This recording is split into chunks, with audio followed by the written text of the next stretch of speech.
Shalom, Bwana Yesu Kristo asifiwe sana. Anaongea hapa ni Eunice. Kama ni mara ya kwanza nikukaribisha sana ndugu katika Kristo, uko mahali sahihi. Ni sehemu ya 3 ya kipindi hiki, Nyundo Ivunjayo Mawe Siri Rohoni. Kama ni mara ya kwanza, ninakusihi ukapitie sehemu ya kwanza na pili. Kuna mambo ya kujifunza, siri za rohoni ambazo zinatusaidia katika nyakati hizi za mwisho ili kuendelea mbele na safari yetu ya wokovu. Kabla tumkaribishe Roho Mtakatifu akapate kutuongoza mwanzo mpaka mwisho wa kipindi hiki, tuombe. Baba, katika jina la Yesu Kristo, tunakuja mbele zako watoto wako. Kwa neema uliyotupa kukusanyika, tunakutukuza na kukuinua. Tunakupa sifa, heshima na utukufu. Asante Bwana Yesu, asante Mungu wetu, asante Baba yetu.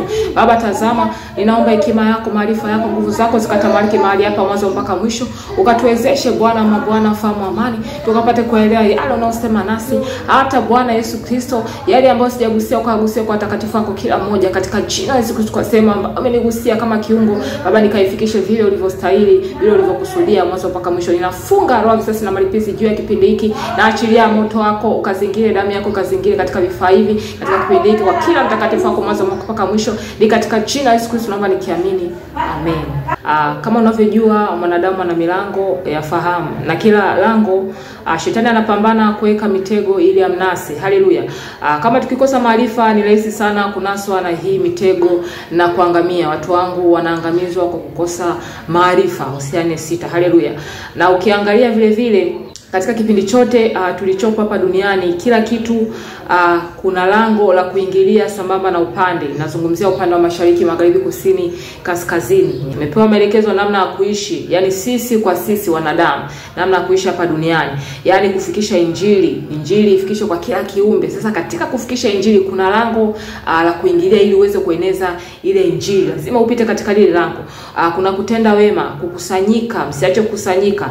Tutambue kuwa hapo malango ili tuweze kukamilisha haya kati yetu. Mwanadamu anayo milango 5 ya fahamu. Hapa nazungumzia kuna macho, kuna masikio, kuna pua, kuna kinywa, kuna ngozi. Hii ni milango ambayo mwilini tunayo, lakini ulimwengu wa roho ni halisi, na hiyo ndio adui anapambana kuweka mitego ili kumnasa mwanadamu na kumshusha kuzimu. Haleluya. Ukiangalia katika mlango wa kinywa, ameweka mitego kwa kuchochea maneno yasiyo maana, kuongea sana. Yani mwanadamu, mtu uliokoka kabisa, mtakatifu wa Mungu, hautakiwi kuongea sana. Yani kuwa makini unapoongea maneno mengi, lazima kuwe na neno ambalo lisilo maana, na hilo ndio shetani analitaka ili akwende kukushtaki. Kwa hiyo kupitia kinywa, vitu tunavyokula, tunavyokunywa na maneno tunayoongea, umekamatwa kwa maneno ya kinywa chako, umetegwa kwa maneno ya kinywa chako. Maneno yanayotoka kwenye kinywa ni mtego ambao adui ameweka ili kuwanasa watakatifu wa Mungu. Kwa hiyo tuwe makini na vinywa vyetu na tuombe ulinzi katika vinywa vyetu, yani lango la kinywa. Haleluya. Ukija kwenye macho, hapo unaona ameweka mitego ya kutia unajisi kupitia mitandao ya kijamii. Yani ukishika simu yako, ukiingia kwenye mitandao ya kijamii, utakutana na picha za utupu, utakutana na vitu vya ajabu, story, video za umbea, usengenyaji. Sasa unapitia macho yako, ukiangalia vile vitu vinakutia unajisi, na hilo ndio lango ambalo ibilisi anapitia na kunasa, kisha anakuangamiza. Yani anakushtaki kwa sababu umeangalia vitu ambavyo vinampa yeye utukufu. Haleluya. Kwa kuwa makini sana vitu ambavyo tunavitazama kwa macho yetu. Suluhisho ni kufanya agano na macho yako. Ayubu katika ile 31:1 inasema, nilifanya agano na macho yangu, basi nawezaje kumwangalia msichana? Hii hata ni kwa mwanamke vile vile, yani kwa wasichana, kwa jinsia ya kike. Hapa Ayubu anajizungumzia, lakini kwa hata sisi tunatakiwa tufanye agano na macho yetu, tutumie damu ya Yesu kama sadaka. Mungu wa agano tunalifanya na macho yetu ni Bwana Yesu Kristo. Atuwezeshe tusiwe watu wa kuangalia wanaume na kuwatamani, kuangalia vitu visivyofaa na kuvitamani. Haleluya. Kitu kinachoongoza sana tamaa ya macho ni uzinzi. Mtu unakuta unamwangalia mwanaume mpaka unazini naye kwa ulimwengu wa roho, yani kwa rohoni. Mwilini hujalala naye, lakini rohoni umezini naye, umeshaingia hadi kitandani, umeshamvua nguo. Kwa hiyo tufanye agano na macho yetu. Hii ndio silaha ya kuweza kushinda tamaa ya macho. Haleluya. Pia katika mlango wa pua ameweka mtego kupitia harufu zisizompa Mungu utukufu. Yani hapa nazungumzia manukato yote yanayotoka kuzimu. Haleluya.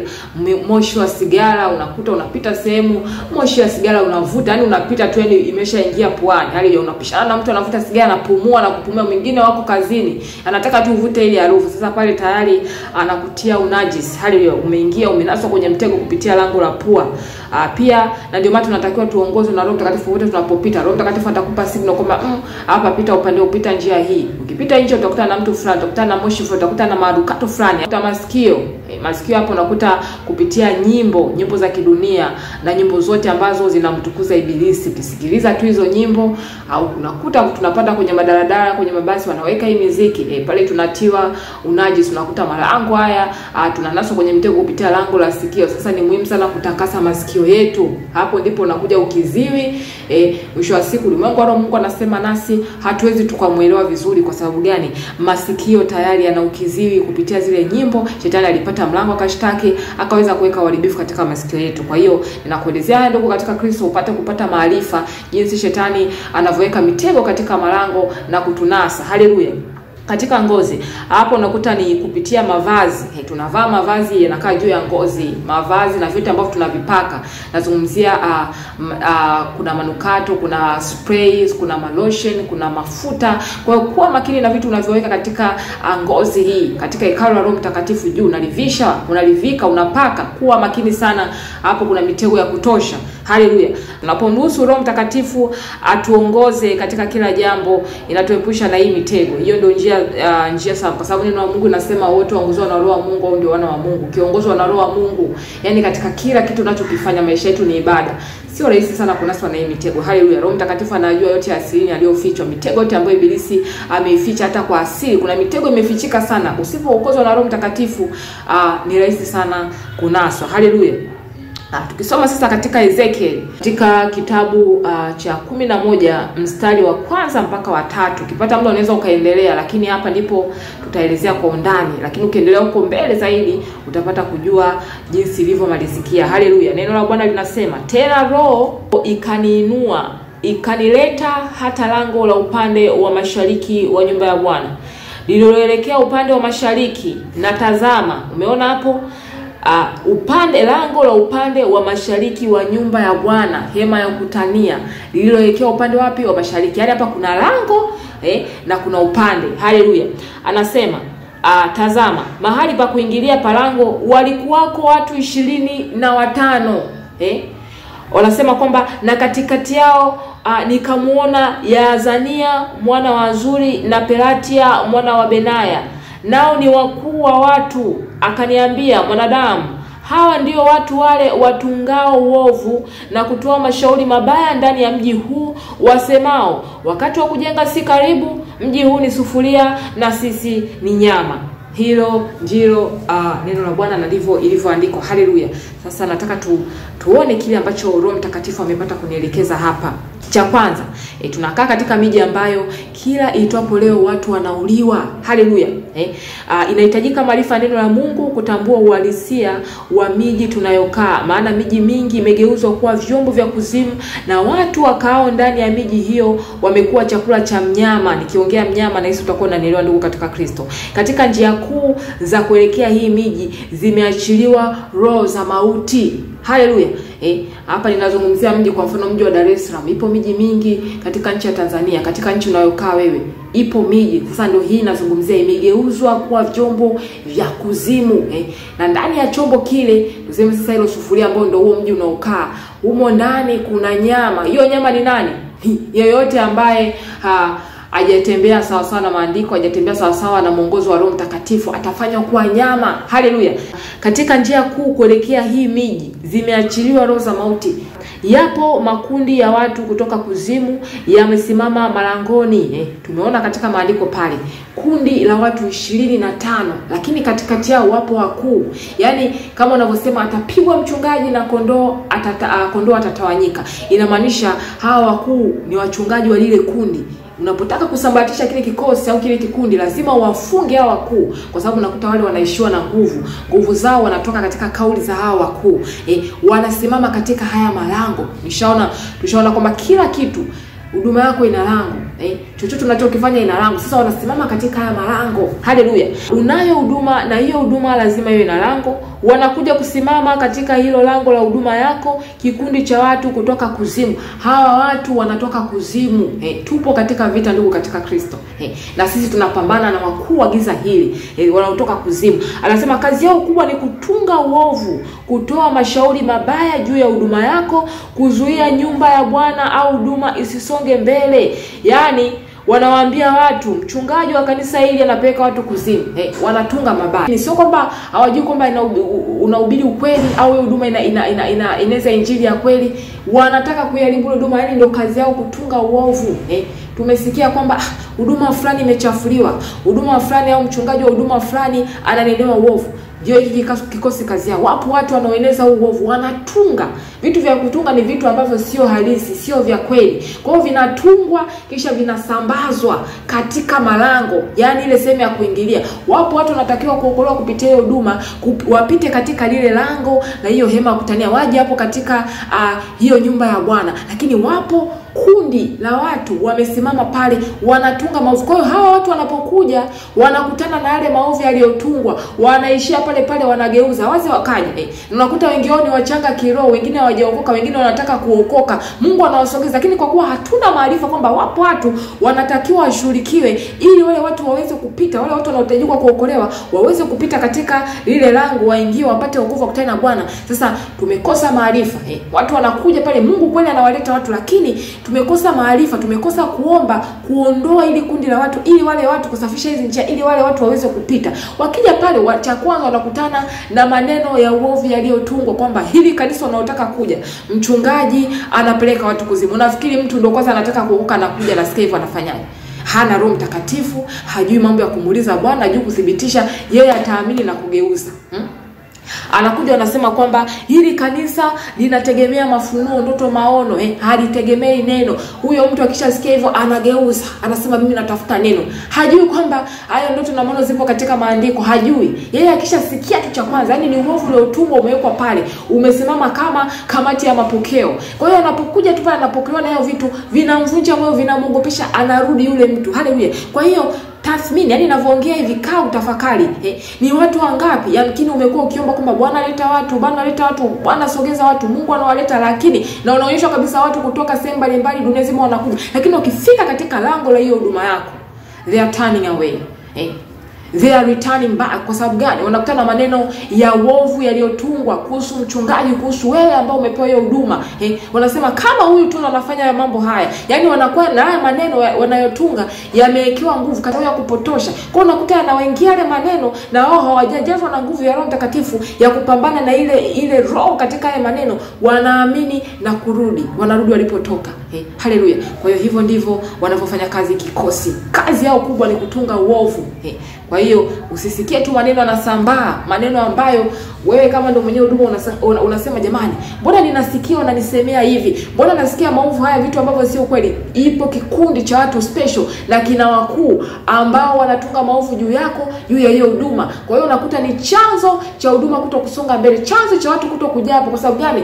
Wanavunjwa moyo kama nilivyosema. Haya ni baadhi tu ya maovu yanayotungwa katika lango la huduma yako, kuzuia roho za watu zisiokolewe kupitia huduma hiyo.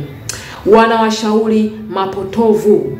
Yaani hapo mashauri mazuri yanajenga, lakini hapo mashauri yanayovunja watu moyo, yanasambaratisha watu, yani yanamfanya mtu anamtia hofu, yanamchanganya, anasema mbona sielewi nilichokuwa nakiona na hichi ninachoambiwa ni tofauti. Yapo mashauri, wapo hawa watu kutoka kuzimu wanawashauri watu huko katika miji. Kazi ya haya mashauri, yani wanawashauri hawa watu ili wafanyaje? Kuchafua huduma. Ndio unakuta huduma imechafuliwa. Ulimwengu leo utaona huduma ina kinyesi, kuna mavi sio katika malango, kuna nini? Kuna mashauri yametolewa juu ya watu ambao Bwana amewaleta watu kweli wapate kuja hapo, lakini wanakutana sasa na yale mashauri. Wanauliza jamani, nataka kufika kanisa fulani, au mtu anauliza jamani, nafikaje ile kanisa? Wanasema wanakutana sasa na hao watu ambao wamesimama, kwa sababu wamesimama katika ile lango, watakutana nao. Lazima watolewe, hiki kikundi kitolewe katika malango, wasimame mashujaa wa Bwana, wasimame malaika, wakutane na malaika, sio wanakutana na hivi vikundi vya kuzimu. Obviously wasipotolewa itakuwa ni kupotosha. Kwa hiyo unakuta wanawavunja moyo, wanawashauri kwamba mimi nakushauri siende pale kwa sababu ya 1 2 3.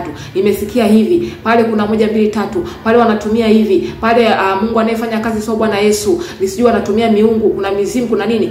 Kwa hiyo usipokuwa na maarifa ndio katika Kristo, hiyo huduma itabaki hivyo hivyo. Mungu ameleta haya tupate kusafisha, kupate kuondoa hivi vikundi na kuondoa mashauri haya yote lazima yafutwe. Ni maneno ambayo yapo ulimwengu wa roho, yanaendelea kusambaa, wanaeneza katika njia wanaeneza, kila anayeletwa anakutana na haya maneno. Kwa unakuta mwisho wa siku yule naye anayekuja amepokea maneno, hajathibitisha, hana Roho Mtakatifu, anaondoka na yale maneno, anawasambazia, na yeye anatumika kama chombo, anawasambazia wengine kwamba jamani, ile kanisa nilitaka kwenda lakini nimesikia 1 2 3. Nasikia mchungaji wa pale hivi, nasikia ukifika pale hivi, nasikia ukifika pale sijui karama vipawa vinakufa, ninasikia, yani hii nimesikia. Hajafika, atakaishia kwenye lango tu, alichoambiwa anaenda kusambaza. Kwa unakuta kwa staili hii uovu unaenea. Unasema jamani, tunahubiri kweli, tunaomba, tunafunga, lakini what the problem?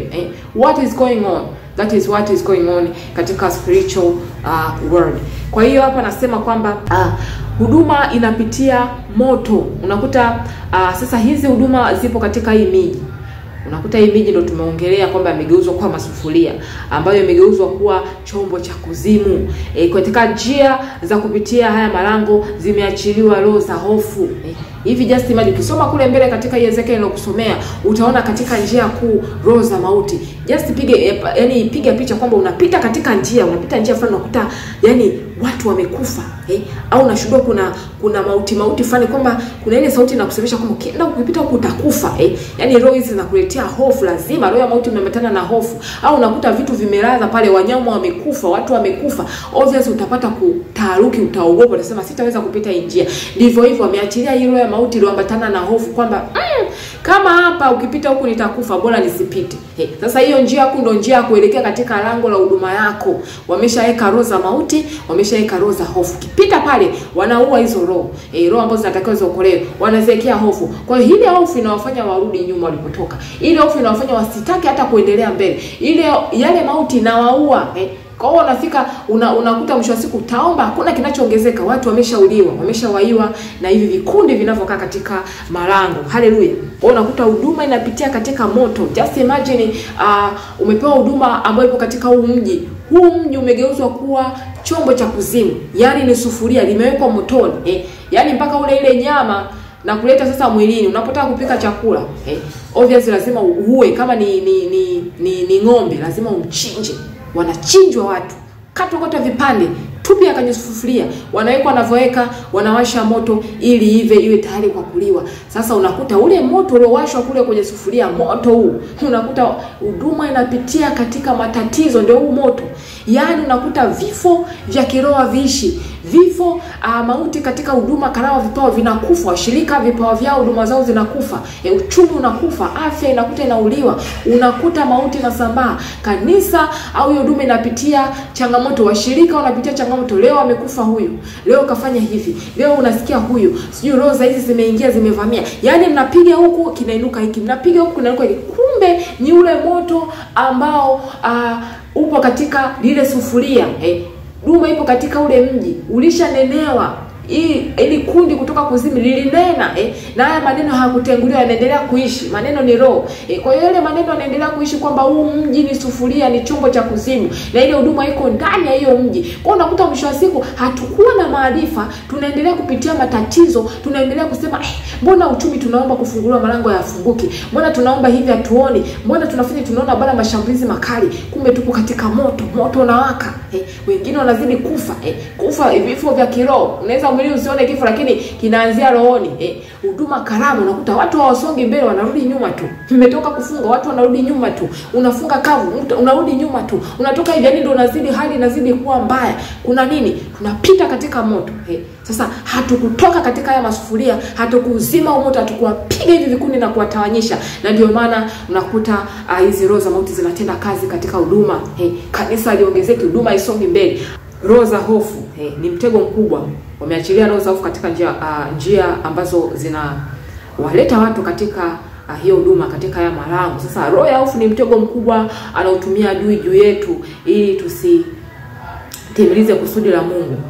Hofu ya kueneza injili ya kweli. Hizi roho za hofu zinawafanya watu waogope kueneza kweli. Ndugu yangu, kuna kuhubiri injili mradi injili, na kuna ile injili ya kweli kabisa ya kubeba msalaba, ujitwika msalaba wako kila itwapo leo. Hii ndio shetani anapiga vita isienee kwa watu. Injili ya uvaaji sahihi, ulaji sahihi, unywaji sahihi, ni namna gani mtakatifu anatakiwa enende, ni namna gani mtakatifu anatakiwa aishi, ni namna gani mtakatifu anatakiwa ijue kweli ili apate kuwa huru. Hii injili shetani anaipiga. Kwa hiyo unakuta mwisho wa siku anaweka hofu kwamba niende nikahubiri pale. Nimesikia tu sio sehemu fulani amehubiri hivi wamekatwa shingo. Mimi siwezi nikafungua kinywa changu. Sio nimesikia yule ana silaha. Yaani tunakuwa na wanakupandikizia ile hofu ya kuogopa wanadamu, kwa sababu tunatakiwa tuwahubirie wanadamu kama tulivyoona hapo mbele. Ili kuwafikia wanadamu kuenezea injili yapo malango. Sasa katika ile malango wanamwanga hofu katika ile njia. Kwa hiyo mwisho wa siku unakuwa na hofu, nasema mimi siwezi nikahubiri hii injili. Siwezi nikamwambia kwamba huyu mtu fulani aache kitu fulani. Siwezi nikahubiri haya makatazo. Kwa hiyo mwisho wa siku unawaambia watu vitu laini ambavyo Mungu akusudia. Mungu alitaka ukakemea ukaonye, lakini unaambia watu vitu vilaini ambavyo watu wanataka kusikia, na mwisho wa siku kusudi la Mungu linakuwa halitimii. Kwa hiyo kunakuwa na hofu juu ya kuchochea karama, vipawa. Mungu ametupa karama, vipawa, na mwisho wa siku tutatolea hesabu, tutaulizwa nilikupa karama fulani, vipawa fulani, mwingine nikamnyima. Kwa nini huchochei? Hofu kwamba nipo mahali fulani hivi, nikifanya hili na nili watanionaje, watanifikiriaje? Hii kujiuliza ni roho ya hofu, inabidi ipigwe. Kuna vikundi ambavyo vinaachilia hilo ya hofu, na unakuta kwa njia hizi karama, vipawa vinakufa. Kijichunguze mwenyewe. Kuna vitu ambavyo ulishuhudiwa kabisa vimeanza kufanya kazi, Mungu anakushuhudia kwamba ni wakati wake, vinabidi vidhirike, vilete matunda, lakini ghafla kwa kuogopa ilikuja hofu tu. Yaani shetani akakuhubiria kwamba hivi wewe hiyo karama yako unayoanzisha nani ataipokea? Yaani kwanza hata kama kuimba hujui kuimba. Sauti yako inakoroma. Sio atakwambia unafanya hivi au weke watu unatoa watu uweponi. Yaani sauti kama hizo mwanzo lazima uwe na changamoto, lakini kadri unavyozidi kufanyia practice vitu vinakaa sawa. Kuna alianza eti sharp anajua, hapana. Kuna kumia kama unavyoendesha baskeli. Utaanza kuendesha baskeli mpaka uje kujua umeshadondoka, imeshakuumiza. Ndivyo hivyo chochote unachokianza mwanzo unakuwa mgumu. Unapojenga msingi, nguvu kubwa inatumika. Sasa pale kwenye kujenga msingi shetani ndio analeta hizi roho za hofu. Anakuambia wewe huko kwenye kujenga msingi utaweza wewe kweli kubeba tofali? Utaweza wewe kweli kutengeneza zege? Utaweza? Utachoka tu. Kwa kukatisha tamaa, na wewe kwa kuja simama vizuri, umekosa maarifa kwamba huyu ni shetani anahubiria, unaacha ile kazi, unaacha hiyo karama na kufa. Lakini tambua mwisho wa siku kama Mungu alitaka kuokoa watu kupitia hiyo karama, iko kipawa, na wewe ukaacha kikafa, ndugu yangu, hivi unafikia hapo kuna kuingia mbinguni? Ninahisi jibu unalo. Haleluya. Kwa hiyo ndio kazi wanaoifanya. Mithali 29:25 nitasoma kwa msaada wa Roho Mtakatifu. Neno la Bwana linasema, kuogopa wanadamu huleta mtego. Haleluya. Bali amtumainie Bwana atakuwa salama. Kuogopa wanadamu, hawa wanadamu ndio tumewekwa ili tuwahubirie injili. Tumepewa karama, vipawa ili Mungu ajitolee utukufu, lakini hivi vipawa vinahudumia hawa wanadamu. Mungu anataka kuokoa roho za hawa wanadamu. Sasa kama ukishawekewa roho ya hofu ni mtego. Neno la Mungu ni amina na kweli na lazima litimie. Sasa mkini udondoka katika mtego, ni kipindi cha kuomba rehema na toba na kuomba Bwana kusimamisha, kupe roho ya ujasiri kama simba. Haleluya. Haya maneno yasipobatilishwa na hili kundi la watu lisiposhughulikiwa, ipo shida kubwa mbeleni. Tupo vitani. Kali tunavyozidi kwenda mbele, vita ni vikali. Sasa tumeachiliwa ya maarifa tuweze kuyatengua. Kikubwa zaidi ni kuomba ulinzi wa Mungu katika kila malango tunayomiliki. Tumeshaona katika kila tukifanyacho, jambo iwe nini, kuna lango ndugu katika Kristo. Lango la maabudu, lango la kusoma neno, lango la kufanya siyo kazi ya Bwana, lango, kila kitu kina lango lake. Kwa hiyo shetani anapotaka kupitisha uharibifu, uleta mauti, kuna lango, kuna sehemu anapita. Kwa hiyo haya malango tukiyakabidhi mbele za Bwana, tukiombea ulinzi, huku tukimsihi Roho Mtakatifu atuongoze katika kila hatua tunayopiga, tutashinda hivi vita. Baba, katika jina la Yesu Kristo ninasema asante, maana umeachilia maarifa haya katika yetu. Hakika ninaamini yupo ambaye umemkusudia atakaposikia neno hili atajengwa. Baba, tutie nguvu katika kipindi hiki, hata hayo tuliyosikia yakakae katika mioyo yetu, akapate kuzaa matunda mema na safi, na ukajitolea utukufu. Sifa, heshima na utukufu ni vyako. Ninafunga ujumbe wako kwa damu ya Yesu na kugagia mwili wa Mtakatifu. Ni katika jina la Yesu Kristo nimeomba na kuamini. Amen. Shalom, shalom.